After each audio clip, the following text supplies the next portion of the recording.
This is a building on the farm. This farm is pretty old, and this is the Cackle House, which is right next to the building, the farm building. In the past, my grandfather stored hay in that big building. Now it's a garage for several cars. The Cackle House used to be initially a chicken coop, and then my dad converted it into an entertainment center, put all these windows in, and now it is a garden house and a barber shop. Nearby the Cackle House is a raspberry patch, which my mother put in, and then the field behind it. Another view of the farmhouse. The old farmhouse on the left was the original building, and then my dad extended that building with a sunroom with lots of windows, and then he added an extension with one of those commercial already built homes to make the one large house, but it has 2 kitchens and 2 living rooms and several bedrooms. Next to the building that used to store hay is a woodshed, but we can also fit a golf cart in there. Inside the hay barn is also an area that was converted into an entertainment center with a bar that was from our old house in Brookfield, Wisconsin. So this bar is very, very old. But now it's used as an area to fix things. This is a garden that my mother planted many, many years ago, and it's kind of wild in that, you know, some of the plants that she planted, like these bushes with the yellow flowers, have thrived. Other areas in the garden have a lot of flowering weeds, which are actually very pretty.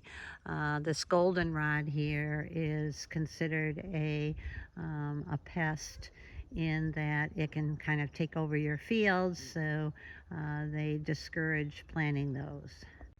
My mother loved hostas and lilies, so they did survive amongst the weeds here, and so the garden is not looking so bad. Another popular plant is hostas, and my mother has quite a few of those in the garden here.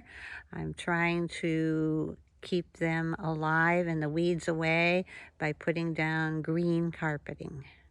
That patch there of large green carpeting used to be all weeds, and it has been very useful in keeping the weeds away rather than the regular weed cloth. The weeds around here just grow right through the weed cloth. Next to the Cackle House is a memorial garden. My father fenced this all in so that he could grow some plants in here and not have the deer eat them all. But the weeds grew too quickly, and so I created or converted it into a memorial garden with artificial grass. This memorial garden is in memory of my mother, Jenny Reinertson, who loved to plant things and loved being up on the farm here. And so I have planted things in her memory like blueberries and blackberries, rhubarb, and flowers. Here are some blackberries that I recently planted, and you can see there is one berry on it. The weather has been kind of variable with very, very hot, and now it's pretty cool. So I have one berry, and I don't know if I'm going to get more on these bushes. Today is kind of a chilly day. So I don't know if I'll be sitting out here. Hopefully it'll be in the 60s later this afternoon, and I can sit out here and enjoy the view. Inside the memorial garden is a bench. My grandfather actually built this bench, and he built 2 of them, one for our house in Brookfield, Wisconsin, and also one for the farm. So my husband refinished it, or painted it and sanded it down. It was a swing, but we put a solid base on it so it could be in the memorial garden. I did put a little greenhouse here so that I could extend the season, because if you don't plant in early May, you will not get any vegetables up here. And I don't usually come until later in the season. So I can grow kale and Swiss chard in this little greenhouse.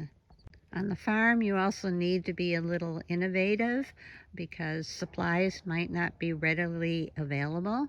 So I converted these old toilets into flower pots, and I have some flowers growing in them right now.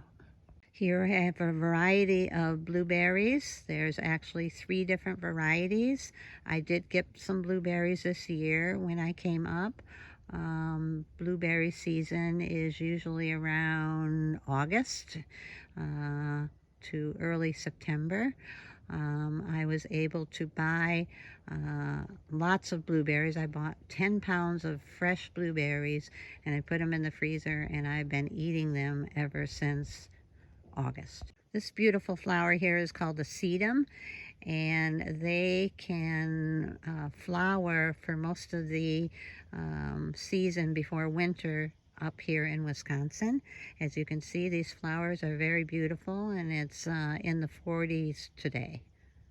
This is an apple tree near the memorial garden. It was planted, I believe, by my mother. There's actually a mixture of 2 trees in here. I don't know what the other tree is. It has small red berries, but this is the first year that it has produced apples. This is a close-up version of what the apples look like. Very nice looking, no worms or anything, and it was never sprayed with any pesticides. Yeah, no worms. So what do you think about the taste? What?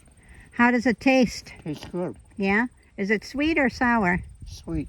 Oh, perfect. Okay. Another view of the memorial garden from the outside. So as you can see, no deer can get inside and get my blueberries. However, I don't know about the birds.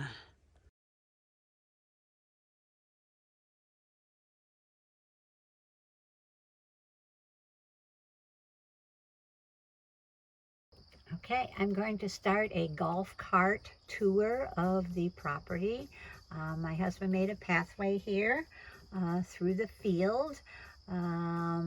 He cut the grass so the hay wouldn't be too tall, so that the cart can get through, no problem. And you can see the edges of the forest, lots of trees here.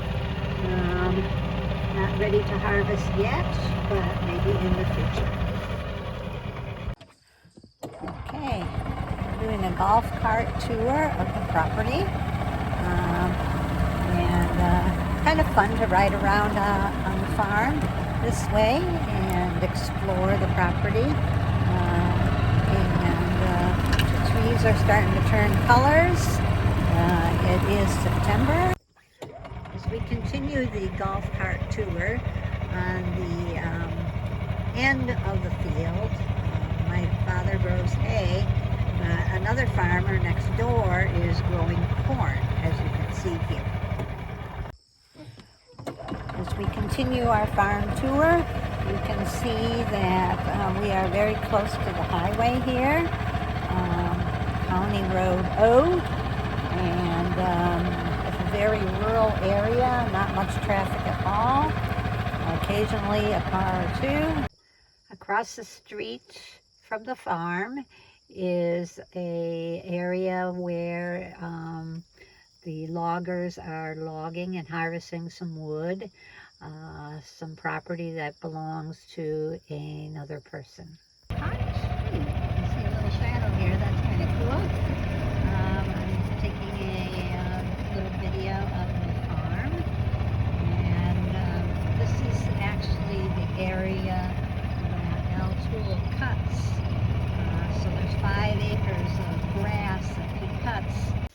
in the property. We're going to see what kind of trees are here and ready for harvesting. We're walking along the cornfield on the outside of the property. So there seems to be a pathway down into the woods from the field, and we don't know who cleared it. I'm having trouble keeping up with these guys, walking around the perimeter of the property, trying to figure out if there's any trees to be ready to be harvested. This is just a narrow strip along the field that falls in this. Well, it goes from the field and kind of goes down into a swale. Yep, and on the map, there's a real, I think it's a... There might be some hardwood down here, but it's probably not going to be worth harvesting because the market is so bad right now. We're going into a recession. Logging goes first, and about the time we're coming out, the rest of the country goes in. He's on the road over here. Very, very mucky. You put your feet in here and you get buried in water and muck and hard to get your foot out. So apparently this is an old road, maybe old county road, and sure is a lot easier to walk than through the woods. I've been walking for quite some time and I am pooped. You know, a lot of these fronds and stuff are taller than me, and I get buried in it, you know. I'm not cut out to be a woodsman. Don't just live in Florida. So paper is the biggest use of the wood, and the dollar is really strong right now. So we're getting a lot of our paper imported. Yeah, this one is really, really tall. White ash. Look how tall it is. No branches until you get to the top. And my old man caught up in there.